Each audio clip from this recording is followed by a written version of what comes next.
Commander Zethkari stood at the massive viewing window of the Galactic Council station, watching ships from dozens of different worlds dock at the enormous structure.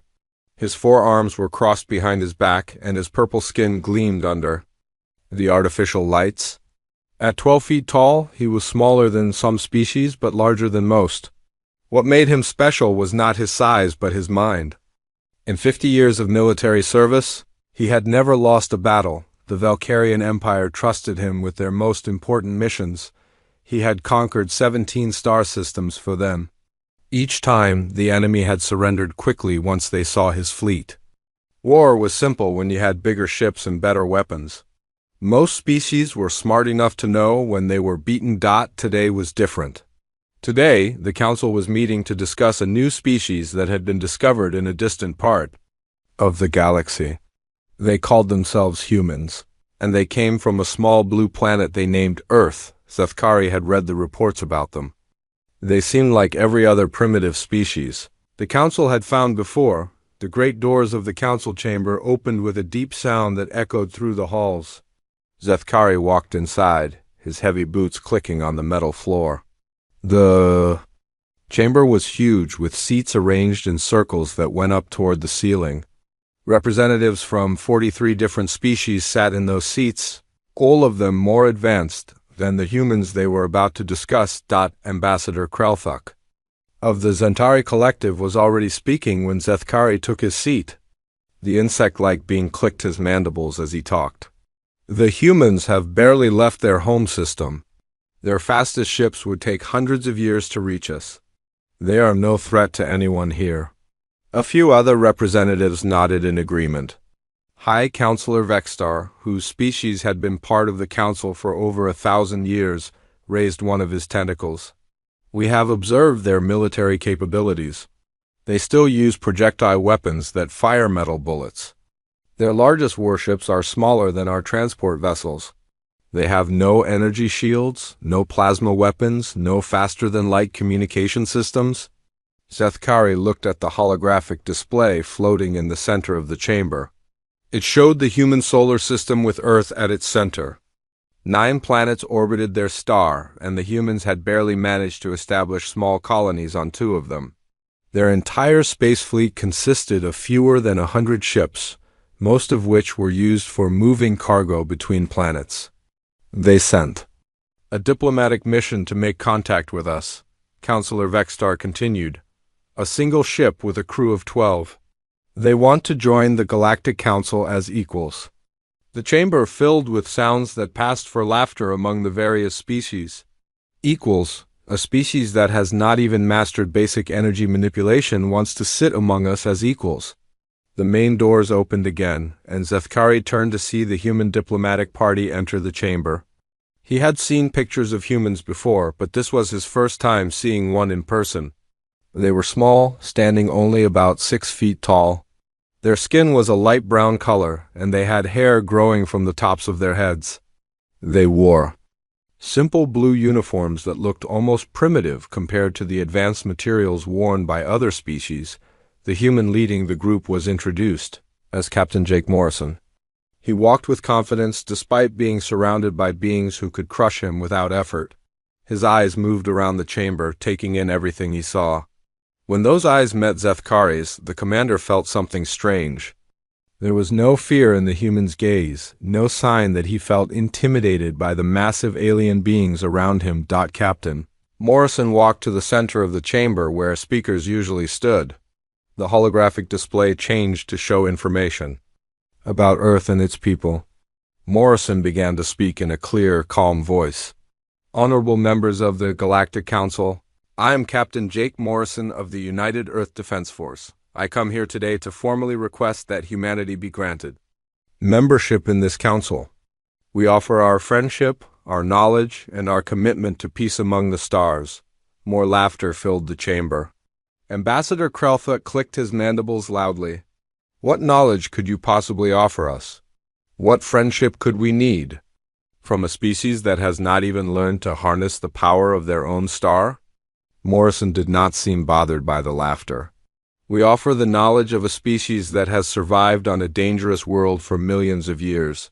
We offer the friendship of a people who have learned to work together despite our differences. And we offer our commitment to defend what we believe is right. Counselor Vextar's tentacles moved in what Zethkari knew was a dismissive gesture. Defend what you believe is right. Your entire military could not defeat a single one of our patrol fleets. You speak of defense, but you have nothing to defend with. Morrison's expression did not change. We have what we have always had. We have ourselves. The chamber fell quiet for a moment. Then the laughter began again, louder than before. Zethkari found himself studying the human captain more closely. There was something about the way Morrison stood, the way he held his head, that reminded Zethkari of predators he had encountered on other worlds. But that was impossible. Humans were clearly prey animals. They had no natural weapons, no thick skin or armor, no size advantage over most species. High Counselor Vextar raised himself to his full height, which was nearly twice Morrison's size. Captain Morrison, your request is denied. However, the Council is prepared to offer humanity a choice. You have 30 of your solar days to surrender your system and accept vassalage under the Valkyrian Empire. You will be allowed to continue living on your worlds, but you will serve the Empire's needs. Your ships will be decommissioned, your military dissolved, and your people will work for the benefit of more advanced civilizations. Morrison listened to every word without moving. When Vextar finished speaking, the human captain asked, "And if we refuse?" "Then your species will be eliminated," Vextar replied simply. "The Valkyrian Empire has need of your solar system's resources, with or without humans living there." Zethkari watched Morrison's face carefully. This was the moment when most species showed their true nature. Some begged for mercy. Some tried to negotiate for better terms. Some became angry and made threats they could not back up. Morrison did none of these things. "I will convey your message to my people," Morrison said quietly. That was all. No arguments, no pleas, no displays of emotion. Just a simple statement delivered in the same calm voice he had used throughout the meeting. Morrison turned and walked toward the exit, his small diplomatic party following behind him. As the humans left the chamber, the various council representatives began discussing how to divide up the human solar system's resources. Zethkari barely heard them.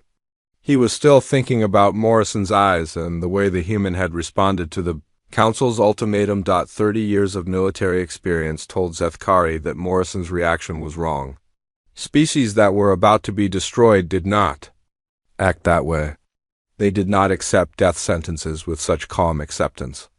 Either the humans were too stupid to understand what they were facing, or they were hiding something. Zethkari had built his reputation on understanding his enemies. He had studied hundreds of species, learned their strengths and weaknesses, discovered what made them fight and what made them surrender. But as he watched Morrison's ship leave the station through the viewing window, he realized he did not understand. These humans at all. The small human vessel turned toward the direction of their home system and disappeared into faster-than-light travel. In 30 days, Zethkari would lead the Valkyrian Third Fleet to Earth. It would be the simplest mission of his career. 200 warships against fewer than 50 human vessels. The humans had no chance of victory. So why did he feel like he was missing something important? Zethkari remained at the viewing window long after the other council members had left. Somewhere in the darkness of space, Captain Morrison was traveling home to deliver the council's ultimatum to his people. In 30 days, Zethkari would follow that same path and finish what the council had started. He had no idea that he was about to learn the difference between conquest and war. 23 days had passed since the council meeting. Commander Zethkari stood on the bridge of his flagship, the Void Crusher, watching his fleet prepare for departure. 200 warships floated in perfect formation around him. Each ship was larger than anything the humans possessed. Each carried enough firepower to destroy a city. The Valkyrian Third Fleet was the Empire's pride. Zethkari had used it to conquer the Meridian system in just 6 hours. The Thalassian rebellion had lasted only 3 days before they surrendered. No enemy had ever stood against the Third Fleet for more than a week. Today would be even easier. The human fleet consisted of 47 ships, all of them smaller than his smallest destroyer. Their weapons were primitive projectile cannons and basic missile systems. Intelligence reports suggested they had no energy shields and no advanced armor. It would not even be a real battle. Commander, his second-in-command, Captain Veltar, approached with a datapad. Long-range sensors show the human fleet positioning themselves near the fourth planet in their system. They call it Mars. Zethkari studied the tactical display. The human ships were arranged in 3 defensive lines between Mars and Earth. It was a textbook formation, the kind taught to military academies across the galaxy. Simple, predictable, and completely useless against overwhelming firepower. How many ships? Zethkari asked. 47 confirmed. Their flagship appears to be called Liberty's Edge. Intelligence suggests it is commanded by Admiral Lisa Grant. Zethkari nodded. He had read Admiral Grant's file. She was 52 years old, a veteran of several small conflicts between human nations on Earth. She had never commanded more than 20 ships at once. Against his 200 vessels, her experience meant nothing. "Sir," the communications officer called out, "we are receiving a transmission from the human fleet." "Put it through." The main screen flickered and Admiral Grant's face appeared. She was smaller than Zethkari had expected, with short gray hair and calm blue eyes. Behind her, he could see the bridge of her ship. It looked cramped and basic compared to Valkyrian technology. "Commander Zethkari of the Valkyrian Empire," Grant said. Her voice was steady, showing no fear. "I am Admiral Lisa Grant of the United Earth Defense Force. I assume you are here to carry out the Council's ultimatum." "Correct," Zethkari replied. "You have 7 days remaining. Surrender now, and your people will be allowed to live as servants of the Empire. Continue to resist, and you will all die." Grant was quiet for a moment, then she smiled. It was not a happy smile. "Commander, I want you to understand something. The Council asked us surrender our freedom, our independence, and our future. They offered us slavery in return for our lives. That is not an acceptable trade. Then you choose death." "We choose to fight for what is ours," Grant said. "But I want to make you an offer first. Turn your ships around and leave our system. Go back to the Council and tell them that humanity respectfully declines their ultimatum. Do this, and no one has to die today." The bridge of the Void Crusher fell. Silent. Several of Zethkari's officers made sounds that passed for laughter among Valkyrians. Captain Veltar shook his head in disbelief. "Admiral Grant," Zethkari said slowly, "you command 47 ships. I command 200. Your largest vessel is smaller than my smallest escort. You have no energy weapons, no shield systems, and no hope of victory. You are offering me terms of surrender?" "I am offering you a chance to live," Grant replied simply. The transmission ended. Zethkari stared at the blank screen for several seconds. Around him, his officers continued to make amused sounds. But Zethkari was not amused. He was beginning to feel the same uncomfortable sensation he had experienced during the Council meeting. These humans were acting wrong. "Sir," the tactical officer reported, "the human fleet is moving into attack formation." Zethkari looked at the display. The human ships were advancing toward his fleet, not retreating, not trying to hide behind their planet's defenses, but actually moving forward to engage. It made no tactical sense. "Reduce speed," Zethkari commanded. "I want to observe their capabilities before we destroy them. Order the first squadron to advance and engage. 20 ships should be more than enough." Captain Quinder, commanding. The first squadron acknowledged the order. 20 Valkyrian destroyers moved forward in perfect formation. Each ship was 3 times larger than the biggest human vessel. Their plasma cannons could punch through any armor the humans possessed. The human response surprised everyone. Instead of focusing their entire fleet against the advancing squadron, they sent only 5 ships forward. It was suicide. 5 small vessels against 20 advanced warships. The lead human ship was called Defiant Storm. Intelligence indicated it was commanded by Captain Ben Hayes, a career military officer with 15 years of experience. As Zethkari watched, Hayes led his small group directly at the Valkyrian formation. "They are not even trying to use evasive maneuvers," Captain Veltar observed. "They are flying straight at our ships." The Valkyrian destroyers opened fire. Bright beams of plasma energy reached across space toward the approaching human vessels. The first volley should have destroyed all 5 ships instantly. Instead, something unexpected happened. The human ships began to move in ways that seemed impossible. They twisted and turned through space, dodging the plasma beams with incredible precision. Their small size, which had seemed like a weakness, suddenly became an advantage. They were too fast and too agile for the Valkyrian weapons to track effectively. "How are they doing that?" Veltar demanded. Zethkari studied the tactical readouts. The human ships were pulling maneuvers that should have killed their crews from acceleration forces. No biological creature could survive the G-forces those ships were generating. The defiant storm broke through the Valkyrian formation and fired its weapons. Primitive nuclear missiles launched from its hull, followed by what appeared to be simple kinetic projectiles. The Valkyrians had good reason to feel confident. Their energy shields could easily stop such basic weapons. The missiles struck the shields of the destroyer Blade of Vengeance and exploded harmlessly. The Valkyrian crew probably felt relieved for exactly 3 seconds. Then the kinetic projectiles arrived. They were not simple bullets or crude rockets.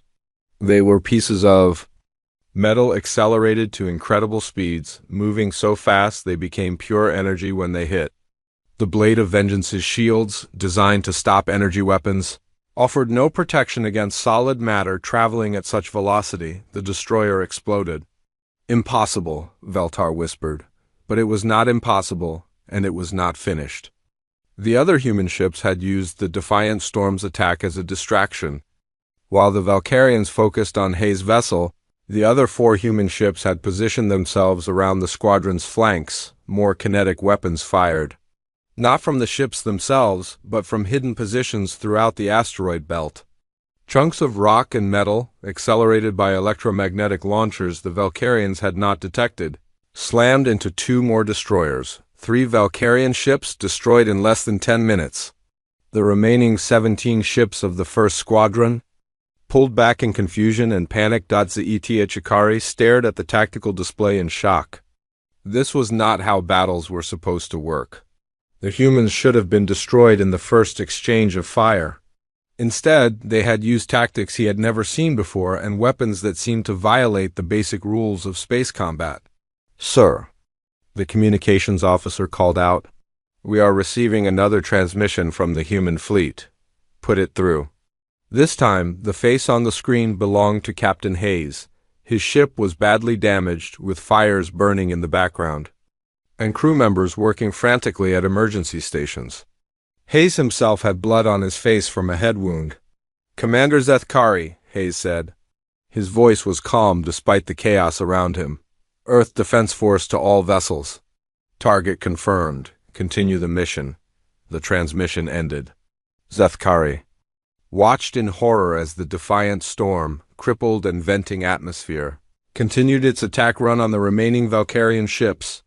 Hayes and his crew were going to die, and they knew it, but they were not trying to escape. They were using their own destruction as a weapon. The Defiant Storm rammed into the destroyer. Darkblade and both ships exploded in a ball of fire and metal. Captain Hayes and his crew were dead. But their sacrifice had destroyed 4 Valkyrian ships and scattered the rest of the squadron. More importantly, it had sent a message that made Zethkari's blood run cold. These humans were not fighting to win.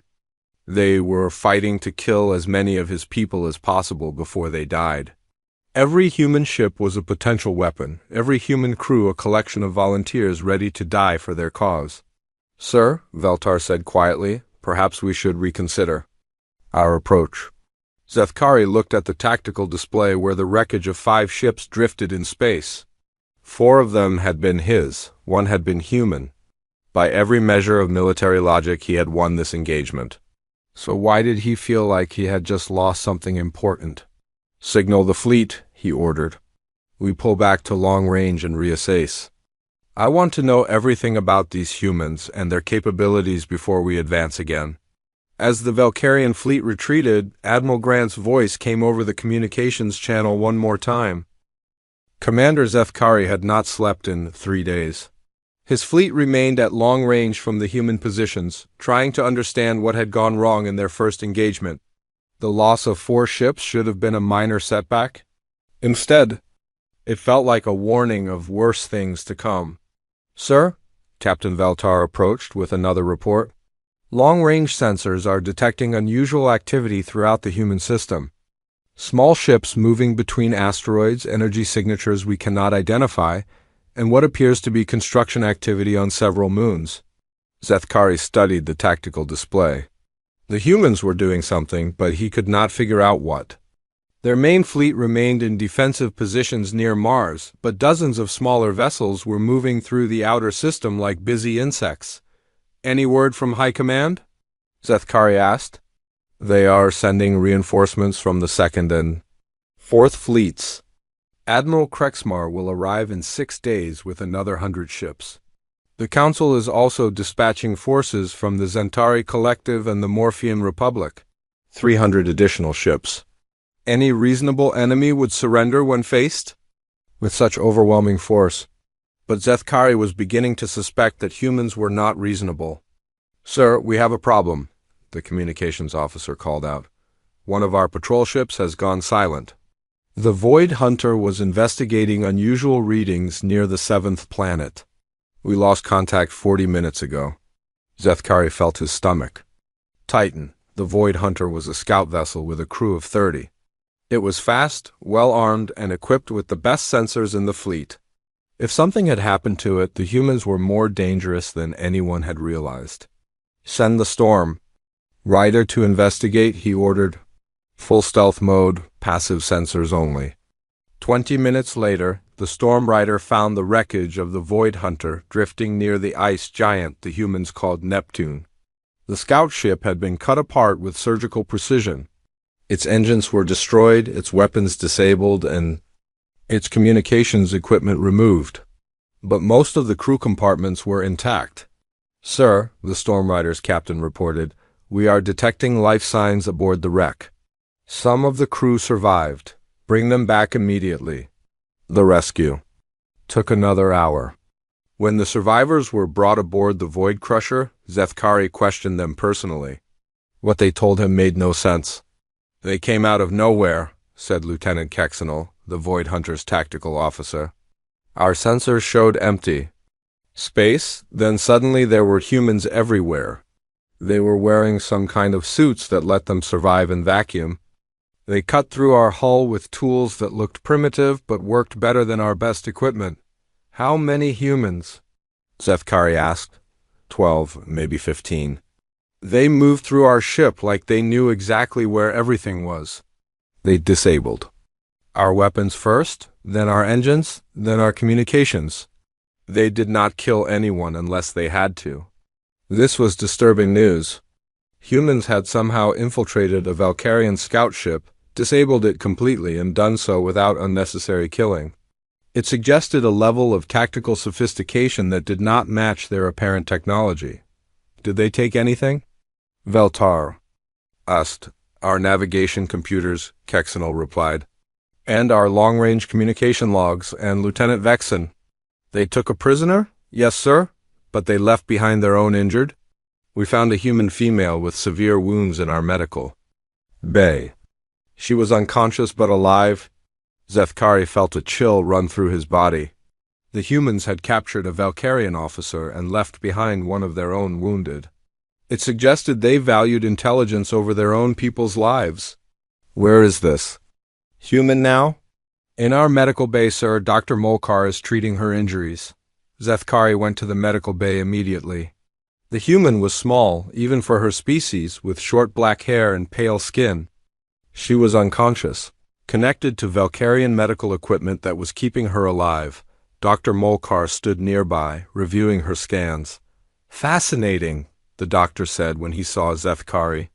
"This creature's biology is completely different from ours, but remarkably efficient. Her bone density is much higher than expected, Her muscle fibers are incredibly strong for her size, and her nervous system processes information faster than most species we have encountered. Will she survive? Yes, her injuries are healing. Rapidly, she should regain consciousness within a few hours. As if summoned by their conversation, the human's eyes opened. They were dark brown and they focused on Zathkari immediately. She tried to sit up, but the medical restraints held her in place. Easy, Dr. Molkar said in the common galactic language. You are badly injured. Do not try to move. The human looked around the medical bay, taking in everything she saw. When her eyes returned to Zathkari, she spoke in perfect Valkyrian. You are Commander Zathkari of the 3rd Fleet. I am Lieutenant Colonel Amy Rodriguez of the Earth Defense Force Special Operations Division. Zathkari was shocked. How did this human know his name? How did she speak his language so well? How? Do you know who I am? He demanded. Rodriguez smiled. It was not a pleasant expression. We have been watching you for a long time, Commander. We know about your victories at Meridian and Thalasia. We know about your tactics, your ship designs, your crew rotations. We know everything. Impossible. Humans have barely left their own system. Have we? Rodriguez asked. Are you sure about that? Before Zathkari could respond, alarms began blaring throughout the ship. He activated his personal communicator. Report, he barked. Sir, we are under attack, came the frantic reply from the bridge. Small human vessels have appeared throughout the fleet. They seem to be coming from inside our own ships. Zathkari ran from the medical bay toward the bridge, his mind racing. The humans had somehow hidden ships inside his fleet without being detected. As he reached the bridge, he could see the tactical display showing chaos throughout his formation. Dozens of small human craft, barely larger than fighters, were attacking his ships from close range. They were too small and too fast for the Valkyrian weapons to target effectively. More importantly, they seemed to know exactly where to strike each ship to cause maximum damage. How did they get so close without being detected? Valtar demanded. They were already here, Zathkari realized with growing horror. They have been watching us since we arrived in their system. The attack lasted only 20 minutes, but the damage was severe. 15 Valkyrian ships had suffered critical damage to their engines or weapon systems. No ships were destroyed, but many were crippled. The human attackers disappeared as quickly as they had appeared, vanishing into the darkness of space. When the immediate crisis was over, Zathkari returned to the medical bay. Rodriguez was still there, still restrained, but she was now sitting up and looking completely alert. Feeling better? She asked when she saw him. You knew this attack was coming, Zathkari accused. Of course I did. I helped plan it. You were captured. You were injured and unconscious? Rodriguez laughed. Was I? Or did we want someone inside your flagship to observe your capabilities and learn about your technology? Zathkari felt the world spinning around him. The boarding of the Void Hunter, the capture of Lieutenant Vexen, Rodriguez's convenient presence in his medical bay, it had all been planned. The humans had not just attacked his ships, they had infiltrated his fleet and gathered intelligence while making him think he was winning. What did you do to Lieutenant Vexen? He asked. Nothing harmful. We asked him some questions about Valkyrian biology, social structure, and military organization. He was very cooperative once we explained that his answers might prevent a larger war. What questions? Rodriguez's smile grew wider. Where is your homeworld? How many ships does your empire have? What other species are allied with you? How do your people reproduce? What do you need to survive? Each question hit Zathkari like a physical blow. The humans were not just fighting to defend their system.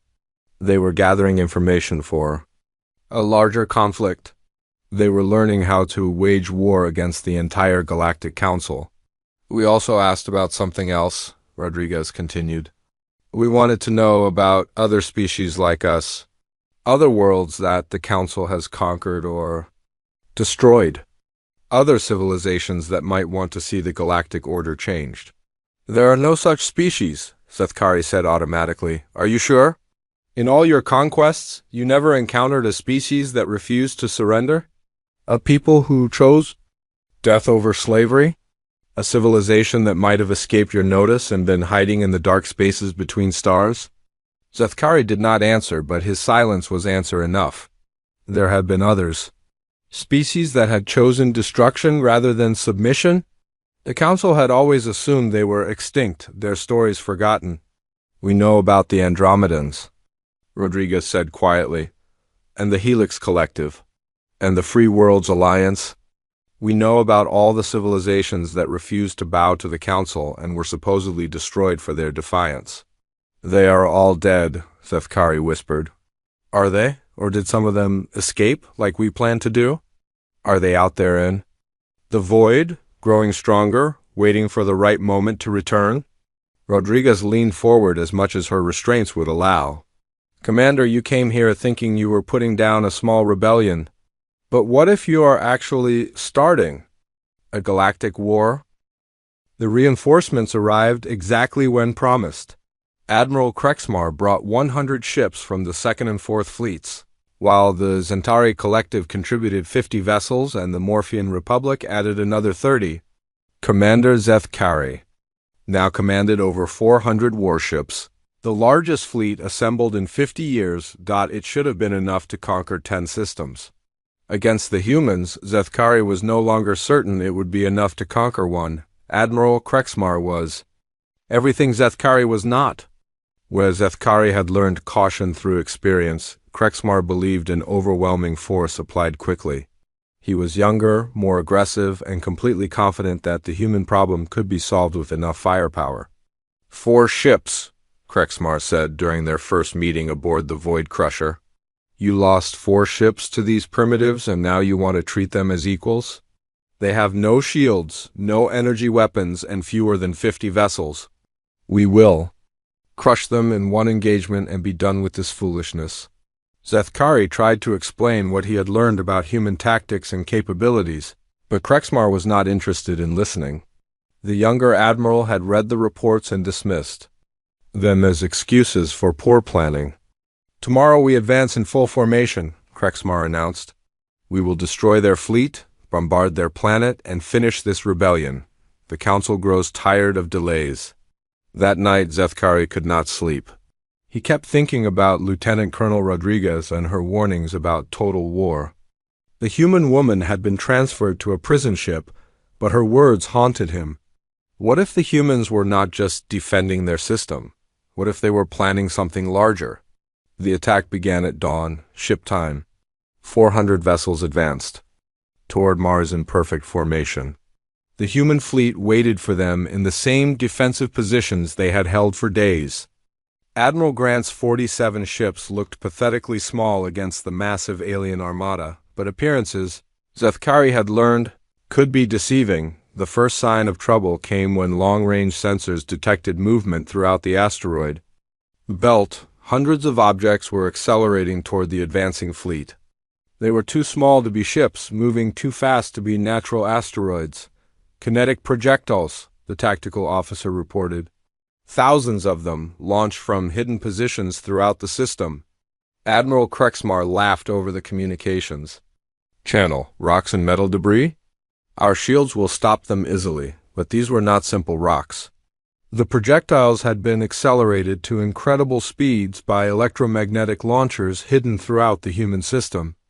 When they struck the leading ships, they hit with the force of nuclear weapons. The destroyer Final Justice disappeared in a ball of expanding plasma. The cruiser Dark Victory's shields collapsed under multiple impacts. Across the fleet, dozens of ships suffered damage as the kinetic barrage continued. Return fire, Krexmar ordered. Destroy their launch platforms. The fleet's weapons lit up space as hundreds of plasma beams reached toward the asteroid belt. But the human launchers were mobile, hidden, and protected by the asteroids themselves. Most of the shots missed their targets completely. While the fleet focused on the kinetic attack, the real assault began. Major Chris Thompson led a squadron of modified cargo ships directly at the alien formation. His vessels looked like harmless transports, but each one carried enough nuclear weapons to destroy a city. "Sir," Captain Veltar called out, "those Cargo ships are on collision courses with our capital ships. They are trying to ram us? Krexmar sounded incredulous. Destroy them before they get close. But the human ships were not trying to ram the alien vessels. As Thompson's squadron approached, they began launching their nuclear payloads in all directions. Not at specific targets, but into the center of the fleet formation itself.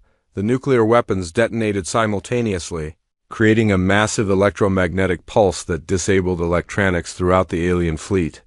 Ships that had operated flawlessly for decades suddenly found their computers crashing, their weapons offline, their shields fluctuating. In the confusion that followed, the real human fleet attacked. Admiral Grant's ships, which had seemed to be waiting passively, suddenly accelerated to impossible speeds. They had been hiding their true capabilities, using only conventional engines while keeping their advanced propulsion systems secret. The Liberty's Edge led the charge directly at Admiral Krexmar's flagship, the Eternal Conquest. Grant's ship was a tenth the size of the massive Valkyrian dreadnought, but it moved like a fighter craft, dodging the heavy weapons that tried to track it. Impossible, Krexmar breathed as he watched the human ship weave through his defensive fire. Nothing that large should be able to maneuver like that.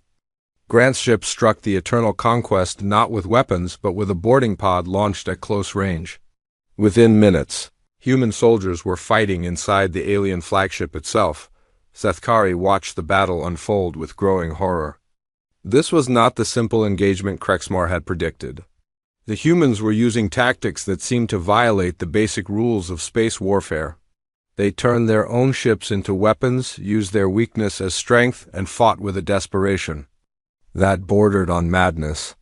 "Sir," his communications officer called out, "we are receiving a transmission from Earth. It is being broadcast to the entire fleet. Put it through." The face that appeared on the screen belonged to a human Sethkari had not seen before. He was older, with gray hair and tired eyes.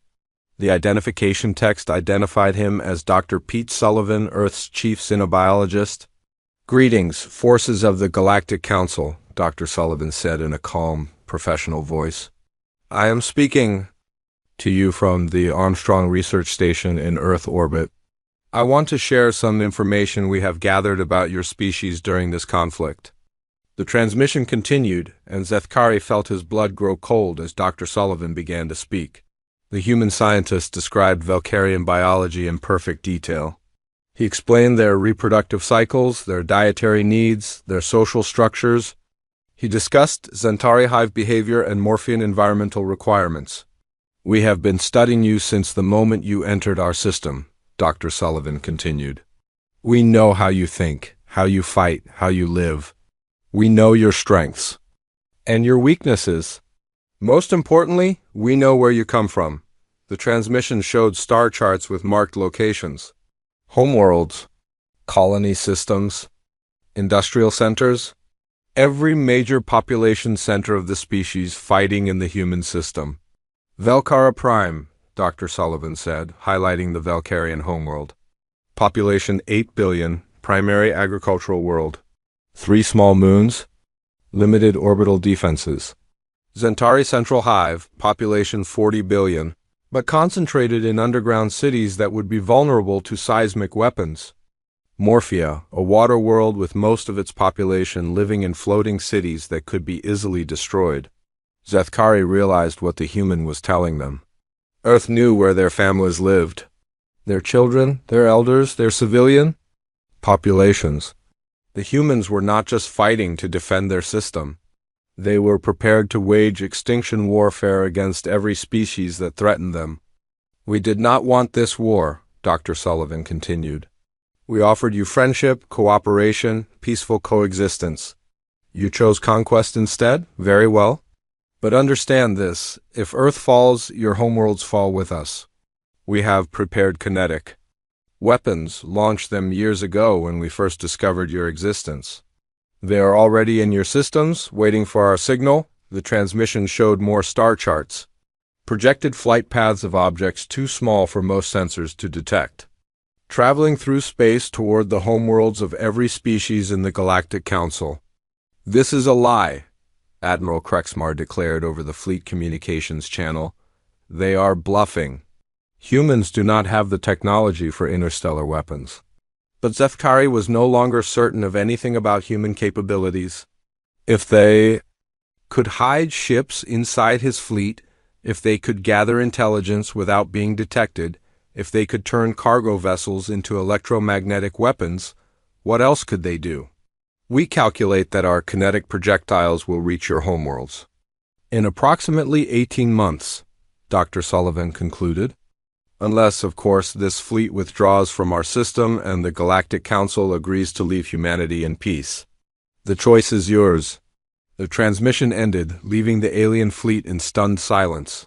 Around them, the battle continued. Human ships darted between the larger alien vessels like wolves attacking a herd. They struck quickly, caused maximum damage, and disappeared before effective retaliation could be organized. Admiral Grant's voice came over the communications channel. Admiral Krexmar, this is your final warning. Order your fleet to withdraw, or watch your homeworlds burn in 18 months. We are prepared to die for our freedom. Are you prepared to let your entire species die for your pride? Krexmar's response was immediate and furious. All ships, focus fire on the human flagship. I want Admiral Grant and her ship destroyed now. But as the Valkyrian fleet concentrated their weapons on the Liberty's edge, they exposed themselves to attack from other directions. More human ships emerged from hiding positions throughout the system. These were not the cargo vessels or fighters they had seen before. These were purpose-built warships, sleek and fast. The battle had been raging for 6 hours. Admiral Krexmar's massive fleet was falling apart piece by piece. Of the 400 ships that had entered the human system, only 200 remained operational. The humans had lost 30 vessels, but they fought with the fury of creatures who had nothing left to lose. Commander Zethkari stood on the bridge of the Void Crusher, watching his tactical display with growing despair. Every conventional rule of warfare had been broken. The humans did not retreat when faced with superior numbers. They did not surrender when their situation became hopeless. They just kept fighting, turning each loss into a weapon against their enemies. Sir, Captain Veltar approached with another damage report. We have lost contact with 70 ships. The humans are using some kind of boarding tactics we have never seen before. They are capturing our vessels from the inside.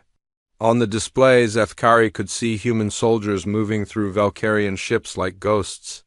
They wore armor that somehow made them invisible to sensors, and they knew exactly where to strike each ship to disable it quickly.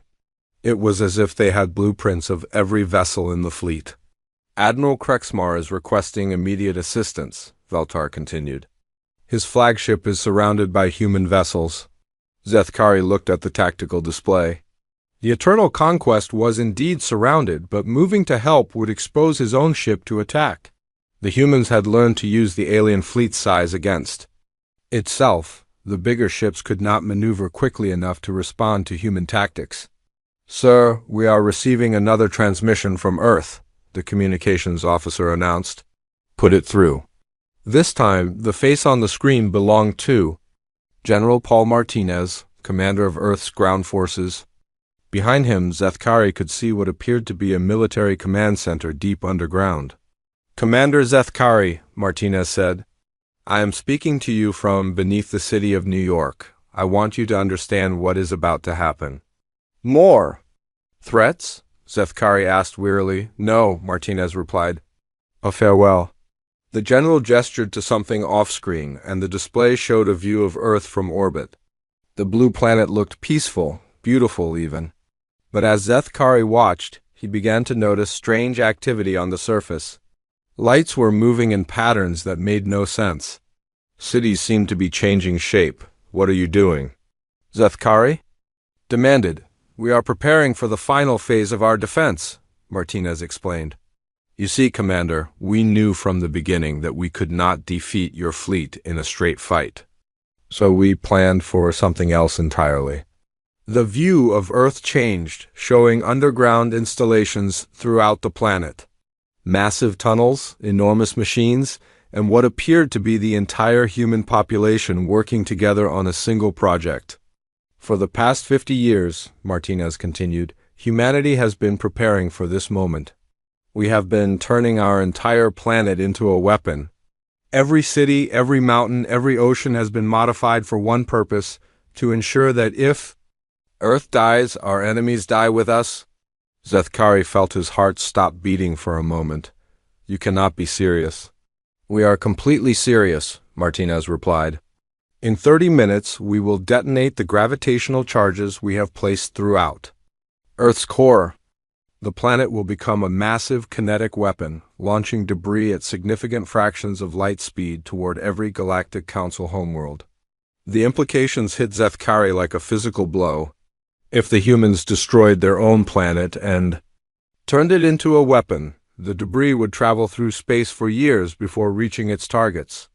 But when it arrived, it would strike with the force of dozens of nuclear weapons. You will kill billions of innocent people, Zethkari whispered. Yes, Martinez said simply. Just as you planned to kill all of us. The difference is that we are dying by choice for our freedom. Your people will die because you chose conquest over peace. Admiral Krexmar's voice crackled over the communications channel. This is a bluff. Humans do not have the technology to destroy their own planet. Admiral, Martinez said, would you like to see the countdown? The display changed to show a timer, 28 minutes and 17 seconds. It was counting down steadily. You are insane, Krexmar declared. No species would destroy their own homeworld. You are wrong, Martinez replied. And in 27 minutes, you will understand why. The transmission from Earth ended, but it was immediately replaced by another.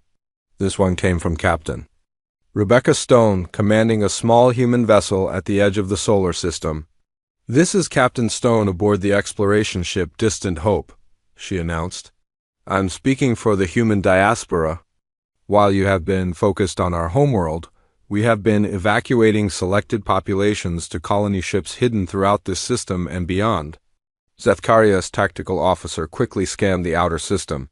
There were indeed ships there. Dozens of them, accelerating away from Earth at maximum speed. We are not committing suicide, Stone continued. We are ensuring survival. These ships carry genetic samples, cultural records, and most importantly, the memory of what you have done to us. Wherever we go in the galaxy, we will remember. And someday we will return. The countdown continued. 24 minutes. Sir, Veltar said urgently, Admiral Krexmar is ordering all ships to concentrate fire on the planet's surface. He wants to destroy their detonation systems. It will not work, Zethkari said quietly. If they were going to make such a threat, they would have made it impossible to stop. He was right. The fleet's bombardment of Earth's surface had no effect. On the countdown. The human installations were too deep, too well protected, and too distributed across the planet to be destroyed quickly. Sir, the communications officer called out, we are receiving surrender offers from 17 ship captains. They want to withdraw from the system immediately. Zethkari understood. The reality of what the humans were threatening had finally penetrated the minds of his fellow officers. This was not a battle for territory or resources. This was a species choosing mutual extinction rather than slavery. Admiral Grant's voice came over the channel one final time. Commander Zethkari, this is Admiral Grant. My ship is damaged and my fleet is scattered, but we have accomplished our mission. In 19 minutes, you will witness what happens when humanity decides that freedom is worth any price. Admiral, Zethkari said desperately, there must be another way. Some form of negotiation. There was, Grant replied. Captain Morrison offered it to you weeks ago. The Council chose war instead. Now you will learn what war means to a species that refuses to lose. 18 minutes dot across the alien fleet, panic was spreading. Ship captains were abandoning formation, trying to retreat to safe distances. But there was no safe distance from a planet-sized kinetic weapon. The debris would spread throughout the galaxy, and the targeting systems the humans had developed would guide it to its destinations with deadly precision. Sir, Veltar asked quietly. "What are your orders?" Zethkari looked at the countdown. 16 minutes. Around him, his bridge crew waited for instructions. They had followed him through dozens of battles, trusted his judgment in the face of impossible odds. Now he had to make the most important decision of his military career. "Signal the fleet," he said finally. "All ships are to withdraw to minimum. Safe distance and prepare for emergency jump to hyperspace. We are leaving the system." "Sir, Admiral Krexmar has not authorized retreat." "Then Admiral Krexmar can stay here and die with the humans," Zethkari replied. "I will not sacrifice my crew for the Council's pride." As his ship accelerated away from Earth, Zethkari watched the countdown reach its final minutes. The human planet looked peaceful from this distance, but he knew that beneath its surface, an entire species was preparing to die rather than surrender. At exactly 0. Earth disappeared. The planet did not simply explode. It came apart in a carefully controlled manner, sending massive chunks of matter racing through space at incredible speeds. Each piece had been precisely calculated to reach a specific target. The humans had turned their own death into a weapon of galactic destruction. Zethkari's ship jumped to hyperspace just as the shockwave reached them. As they fled toward Valkyrian space, he thought about Admiral Grant's final words and Captain Stone's promise of return. The humans were extinct. Their planet was gone, their fleet destroyed, their resistance crushed. By every measure, the Galactic Council had won, but Zethkari knew the truth. The humans had not lost. They had simply changed the rules of the game. They had shown the galaxy what total war meant, and they had made it clear that some species would rather die than submit. Somewhere in the darkness between stars, human colony ships were carrying survivors to new worlds. They would remember Earth, remember this lesson, and someday they would return to teach it to others. The age of easy conquest was over. The galaxy would never be the same. And Commander Zethkari, veteran of 17 campaigns, had finally learned the difference between winning and victory.